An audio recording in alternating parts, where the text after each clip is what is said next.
Hello, I'm Dilek Tuna and you're watching A News. Let's take a look at today's top stories. US President Trump says military targets on Iran's key oil export island is totally obliterated. A missile strikes the US embassy in Iraq's Baghdad. And Cuba confirms negotiations with the US as the country faces effects of oil blockade.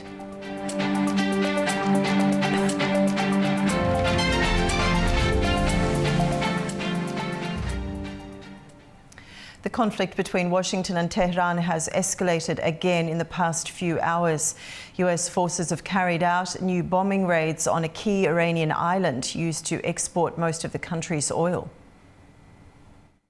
U.S. President Donald Trump says American forces have carried out strikes on military targets on Iran's Karg Island, a key oil export terminal in the Persian Gulf.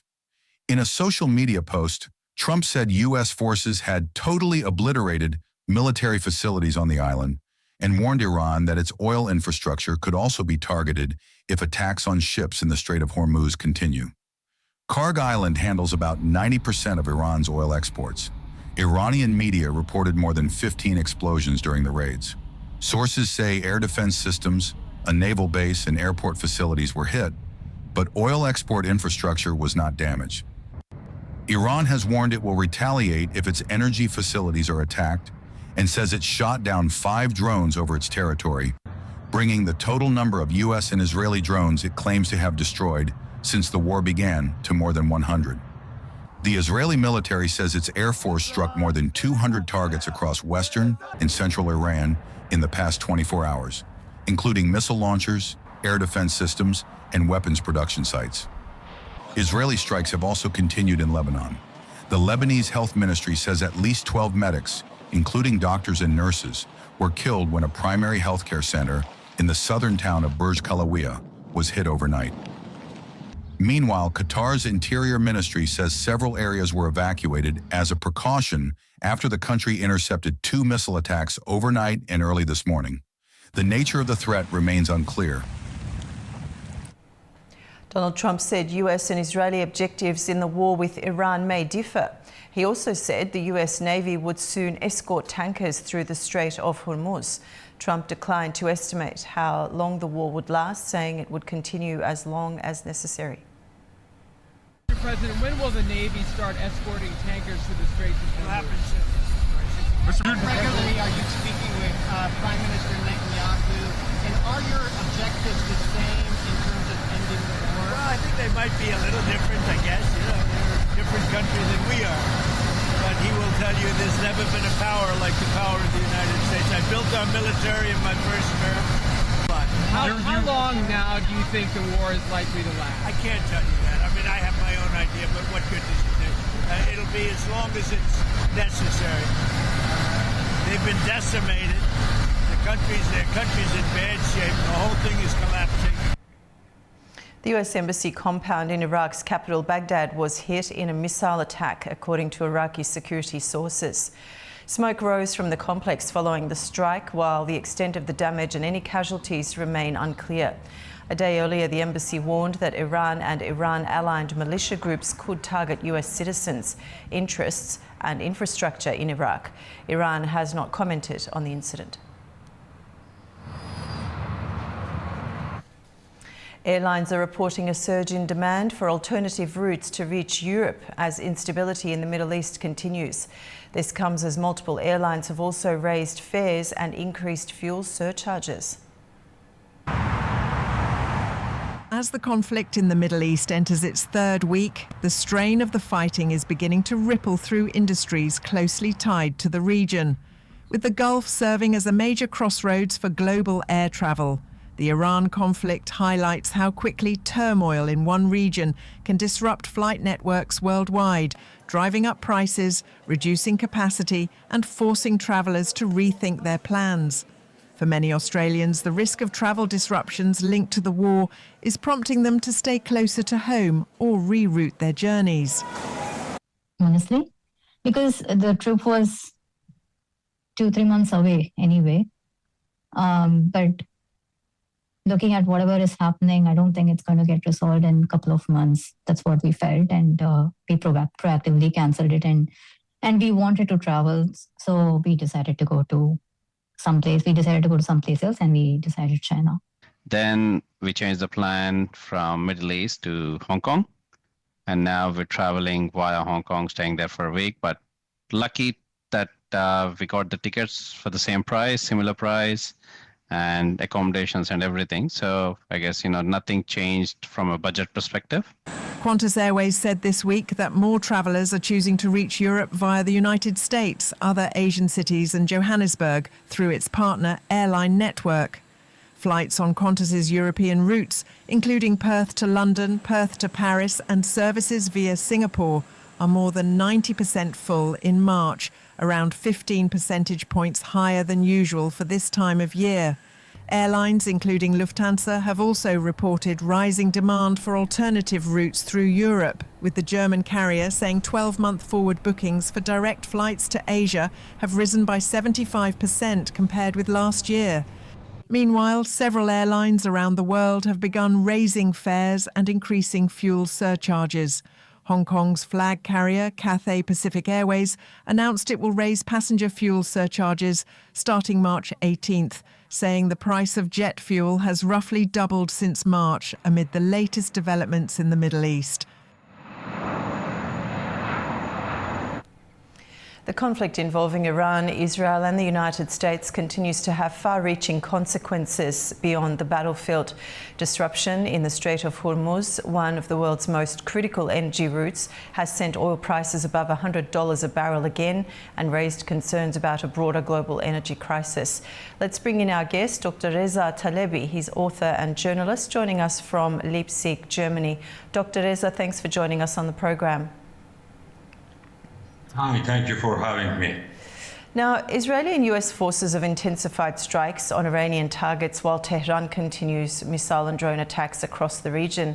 From your perspective, how's the conflict evolving on the ground right now? I think the conflict is moving toward escalation.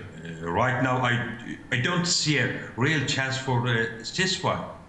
The United States say it has destroyed much of the Iranian naval capability, but in reality, part of Iran Navy is still active.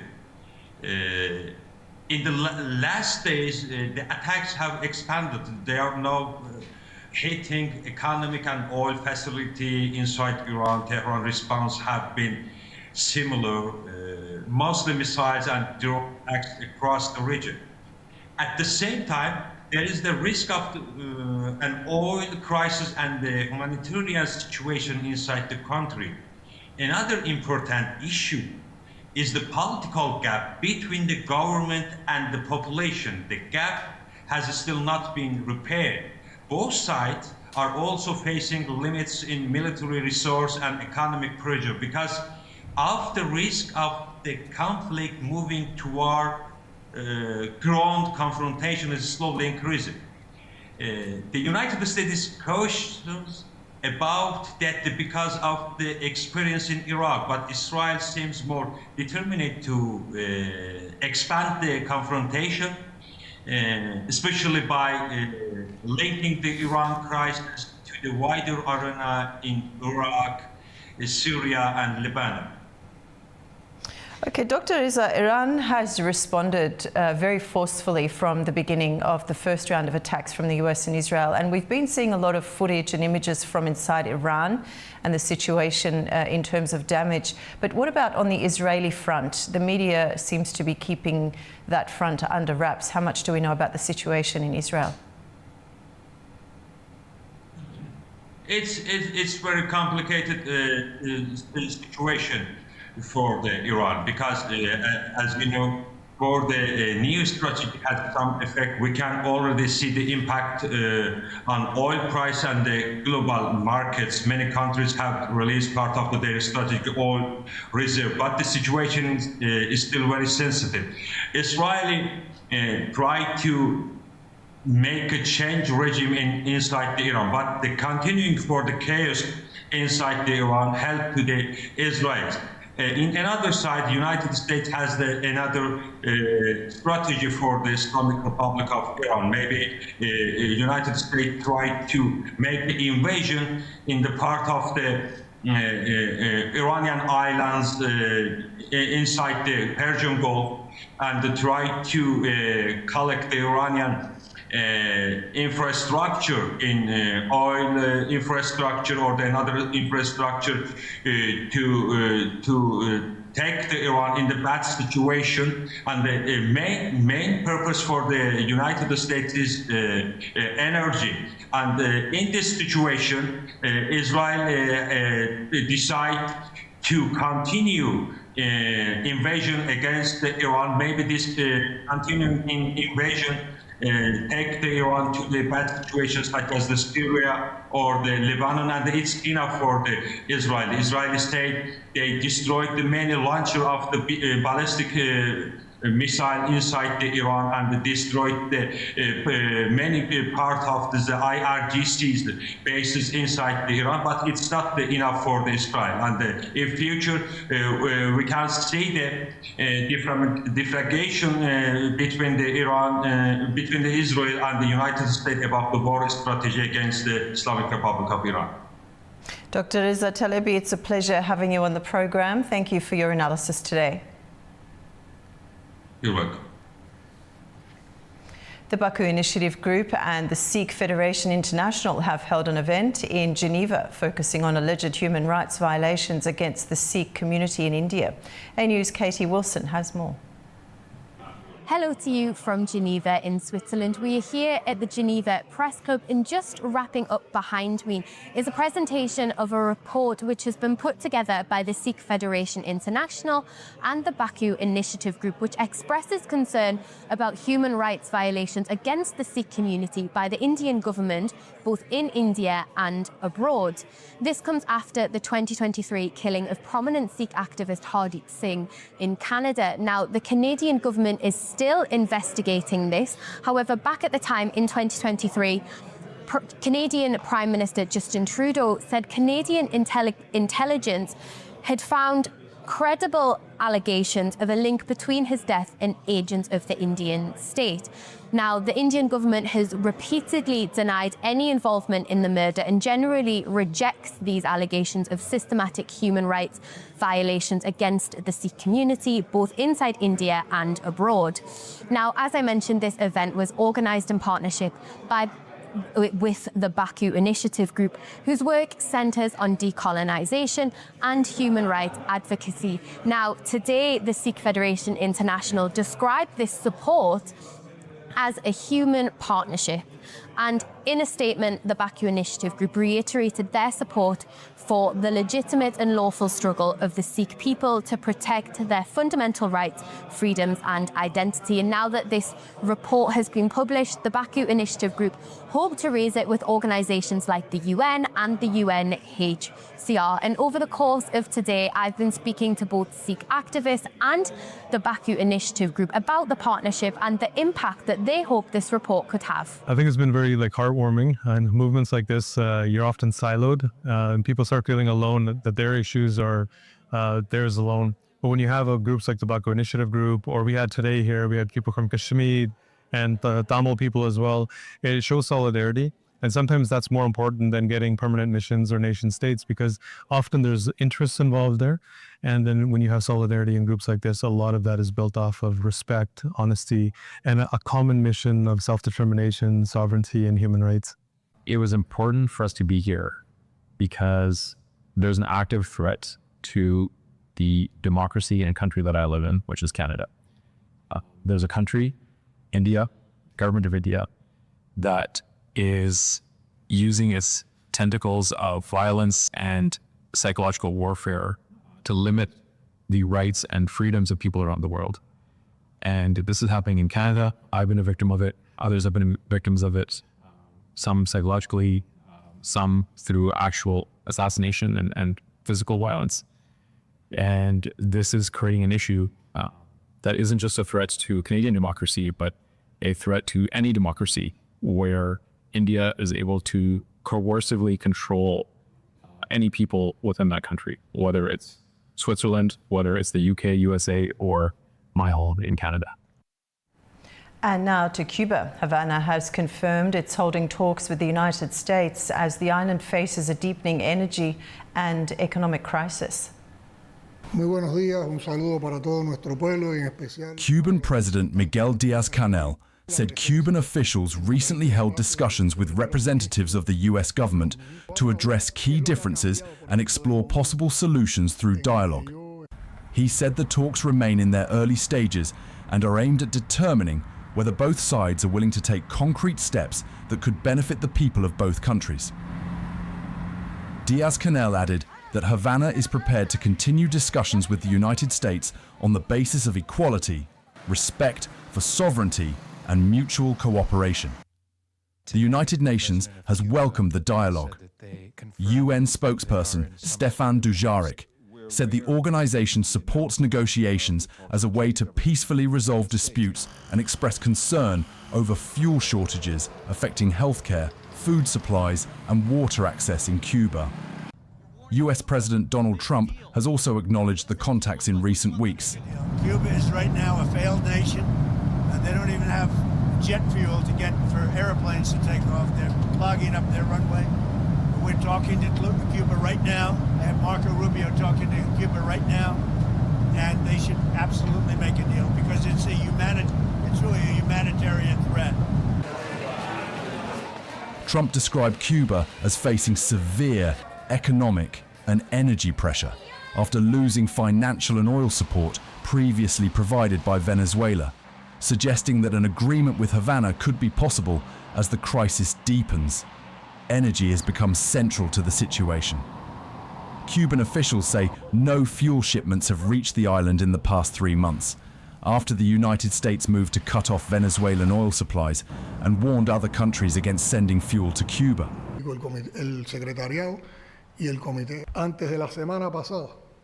Before last week, we still had certain available supplies of fuel oil and diesel that we were using at 2 key sites for the National Electric Power System, the distributed generation engines we have in Moa, and an engine system we have in Mariel. 3 months without any incoming fuel, diesel runs out and fuel oil runs out. Therefore, a considerable number of megawatts that we were generating, especially for peak hours and nighttime hours, drop out of that generation system and put the system in a situation of great instability. The shortages have disrupted electricity generation, transportation, and other basic services, with officials warning of wider effects on healthcare, food distribution, and water access. The discussions also carry wider historical significance. Relations between Havana and Washington have remained strained for nearly 7 decades, dating back to the 1959 Cuban Revolution and the US embargo that followed. Protests have erupted in Ecuador's capital, Quito, with demonstrators voicing anger over labour reforms, budget cuts and rising insecurity under President Daniel Noboa. Heavy clashes broke out between protesters and police, with demonstrators pushing through police lines as officers used tear gas to disperse the crowds. Chanting "Noboa out," protesters called on the president to step down, accusing his policies of worsening unemployment and straining public services. Labour groups behind the demonstrations oppose a decree allowing the 40-hour work week to be spread into shifts of up to 10 hours, warning it could weaken job stability and trigger wider protests nationwide.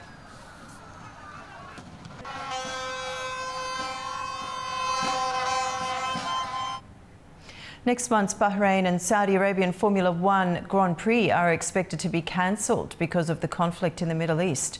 Multiple sources say an official announcement could come by Monday as teams face a March 20th deadline to ship equipment to Bahrain. The races were scheduled for April the 12th in Bahrain and April 19th in Jeddah. Security concerns have grown as US and Israeli strikes on Iran continue, while Iranian missiles and drones have hit regional capitals, including Bahrain's Manama. Sources say the races are unlikely to be rescheduled, which would leave April empty on the calendar and reduce the championship to 22 rounds.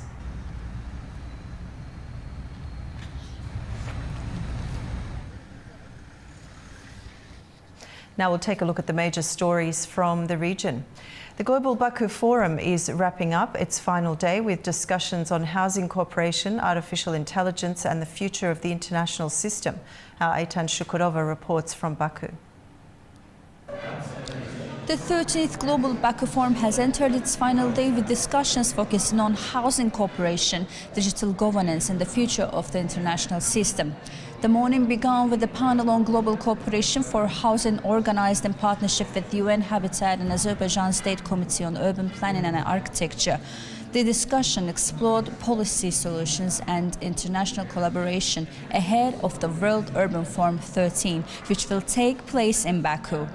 UN Habitat Executive Director Ana Claudia Rosbach stressed the need for greater investment in the future while remaining flexible in how resources and standards are applied as cities face rapidly evolving challenges.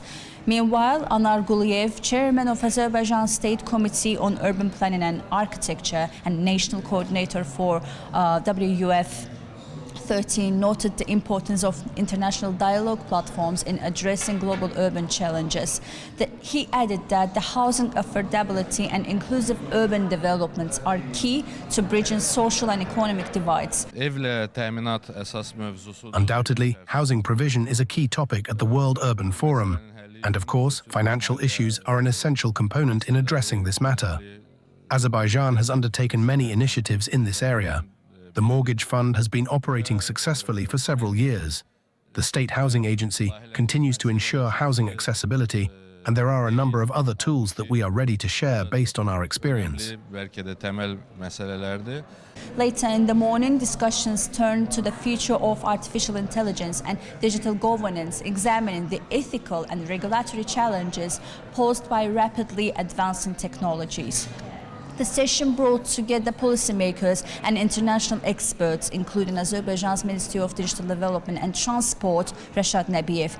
The agenda also included discussion on ongoing tensions in the Middle East, bringing together senior political figures to assess regional dynamics.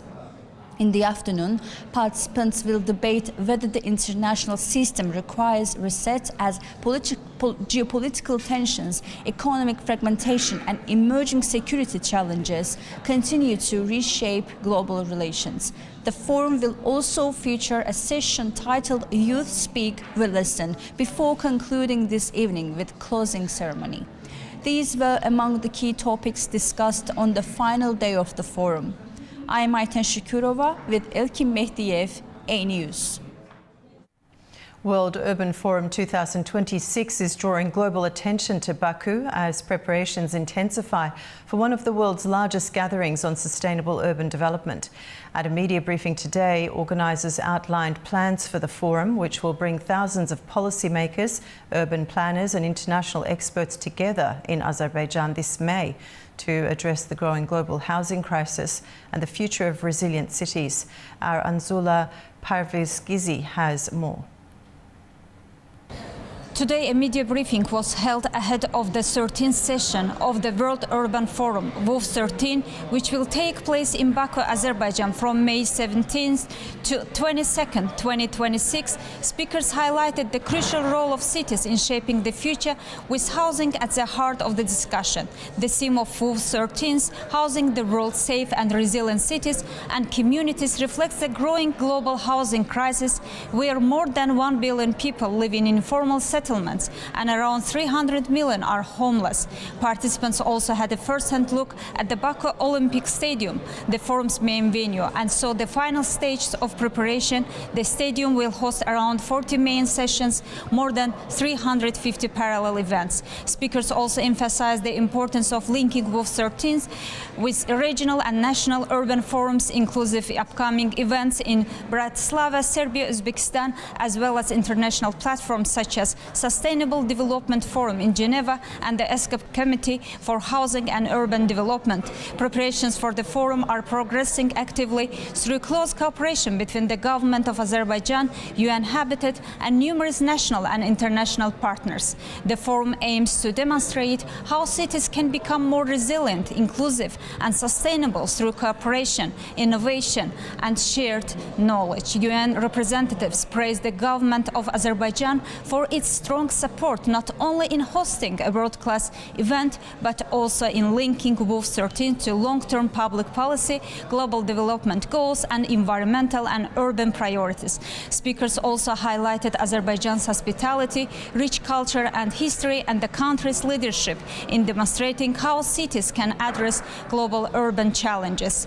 With nearly 15,000 participants from 169 countries registered so far, WOF 13 is expected to become a global platform where leaders, experts, and the UN community come together to shape the future of cities and communities, with Azerbaijan at the center of the global urban dialogue.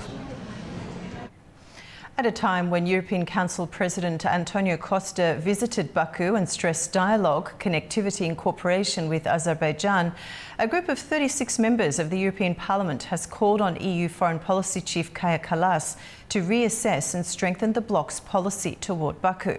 At the same time, questions are being raised about the pace of regional connectivity projects after Armenian Prime Minister Nikol Pashinyan suggested the situation around Iran could affect timing. The issue now is whether this is simply democratic debate within Europe or whether mixed signals at a delicate moment risk complicating trust that has taken years to build. Now let's bring in our guest, Ms. Parvana Valieva, Member of the Parliament of Azerbaijan from Baku, Azerbaijan. Ms. Parvana Valieva, thank you so much for joining us today. Thank you for inviting me. Now, at a time when relations between Brussels and Azerbaijan are improving, with security and energy emerging as two dominant pillars of cooperation, to what extent could such developments, which in the past have strained EU-Azerbaijan relations, still remain a source of difficulty going forward? Yeah, thank you very much for the question. As you mentioned that Antonio Costa, the European Council President, paid a visit to Azerbaijan, and both leaders confirmed that EU and Azerbaijan wants to deepen political dialogue and practical cooperation. This cooperation focuses on energy, security, transportation, and regional connectivity.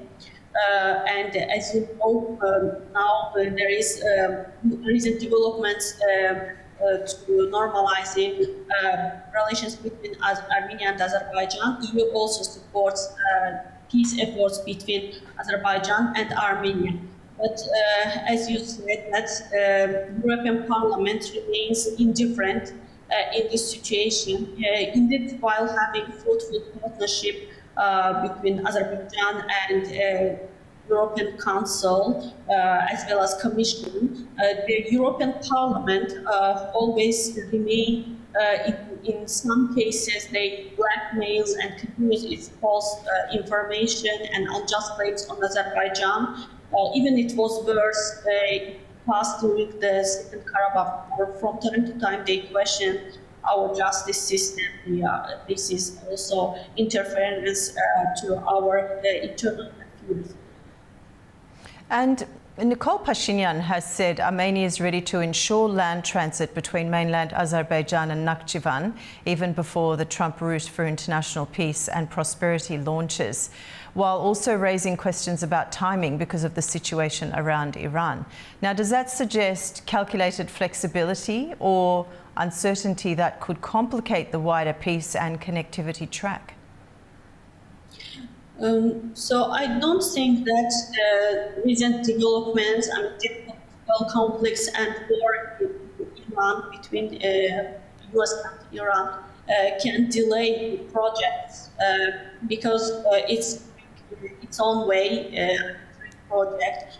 We are now building railway in Zangilan as well as with the United Nations. Armenia continued its project to build up the road, railways, this Zangezur corridor route, which will also link Azerbaijan to mainland Azerbaijan to Nakhchivan. It will be unimpeded multimodal connectivity. This is also very important for EU. EU is interested in advancing cross-regional connectivity with Azerbaijan, Central Asia, and Turkey. In this regard, Azerbaijan plays an important role in regional transportation routes, especially through the middle corridor that connects the Black Sea, North Caucasus, and Central Asia. EU also confirmed connectivity through its global gateway initiative. There are some fears and some concerns regarding the war in Iran that is very close to Zangezur corridor, but according to experts and also the officials of US, I think that the conflict, this war will end soon, and the projects will go on its way. Okay, one last question, Parvana. If connectivity, energy cooperation and political trust are all interconnected, how carefully does the region now have to manage rhetoric from Brussels, Baku and Yerevan to avoid unsettling a process that's still fragile? Yeah, there are some facts that explain the Council of Europe pace and as well as European Parliament's unstable behavior. They are still resist and do not support peace process in the South Caucasus. Unfortunately, there is not a consistent only position among three institutions of the European Union, especially when it comes to foreign policy. It is obvious that there are interests and lobbyists within the parliament who speak out third parties, politicians. Various corruption scandals in recent years have raised serious concerns about transparency within the European Parliament. And when speaking on scandals, we also seen that some parliamentarians who accused Azerbaijan of issues were later themselves investigated. These issues show that the institution itself face transparency challenges. I also would like to note that Azerbaijan is not only the country that faces double standards from European Parliament as well as from PACE. Ms. Parvana Valieva, it's always a pleasure having you on the program. Thank you for your analysis today. Thank you for having me. Recep Tayyip Erdogan said on Friday that Turkey would not get involved in the conflict between Iran, Israel and the US, but is prepared for all threats. The statement came after a third Iranian ballistic missile was intercepted en route to Turkey. Speaking at a Ramadan fast-breaking dinner, Erdogan told reporters, "As we did last night, we are taking all preventive measures against any threats to our airspace." Biz hükümet olarak As the government, we are moving very carefully against plots, traps and provocations that are trying to drag us into the war.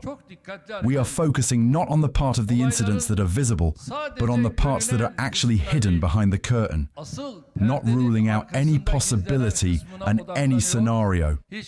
We are analysing and checking everyone to the finest detail. In this process, as happened last night, we are also carrying out the necessary precautionary measures against any threats that violate our airspace. Hava sahamızı ihlal eden her türlü tehdide yönelik. Kazakhstan is set to vote on a new constitution this Sunday amid concerns that the changes could extend President Kassym-Jomart Tokayev's time in office beyond 2029. While he calls the referendum a historic moment aimed at balancing power, critics warn it may give the president too much control and comes at a time of rising inflation and economic pressure. Kazakhstan is heading to the polls this Sunday to vote on a new constitution in a referendum that could reshape the political system of Central Asia's largest economy. President Kassym-Jomart Tokayev has described the vote as a historic moment, saying the reforms would move the country away from a super-presidential system and introduce greater separation of powers. The proposal includes merging Parliament's two chambers into a single body and restoring the post of Vice President, a role that was abolished in 1996. Under the plan, the Vice President would be appointed by the President. Supporters say the reforms modernise Kazakhstan's political structure, but critics argue the changes could actually expand presidential authority rather than limit it. Political analyst Dosim Satpayev says the draft constitution risks strengthening the presidency without creating strong checks and balances. He warns that political and economic pressures are already building in the country, particularly as rising prices and new tax measures weigh on businesses and consumers. The economic processes we are now witnessing, the adoption of the tax code and the increased pressure on small and medium-sized businesses has led to the situation where the main opposition to the authorities today is not activists or civil society, but the refrigerator. It is hard to convince people that everything is fine when they have less and less money in their pockets. Kazakhstan's economy has been facing growing strain despite continued growth. Inflation reached 11.7% in February, while interest rates have climbed to a record 18%. At markets in the commercial capital Almaty, traders say they are struggling to keep prices stable as costs rise, and business owners are also feeling the pressure. At a poultry farm near Almaty, entrepreneur Marat Kistabayev says his company is investing to expand egg production in order to repay loans and remain profitable. In order to make at least some profit and repay our creditors, we need to increase volumes. The egg output has to grow. To do that, we need to expand the product line and increase the number of laying hens. We are working on this now. We are currently investing in repairs and the restoration of adjacent premises. The referendum comes at a sensitive moment for Kazakhstan, whose economy remains closely tied to Russia and has been affected by the fallout from the war in Ukraine. While official polls suggest strong support for the constitutional changes, some observers say the vote could also open the door for Tokayev to extend his time in power beyond his current term limit of 2029. For many voters, however, the main concern is the cost of living and whether economic reforms will improve daily life. Uzbekistan is moving ahead with plans for its first nuclear power plant, with French company Framatome potentially joining the project as the country looks to diversify its energy supply and meet rising demand. A news correspondent in Tashkent has more. Uzbekistan is strengthening international partnerships as it moves forward with its first nuclear power project.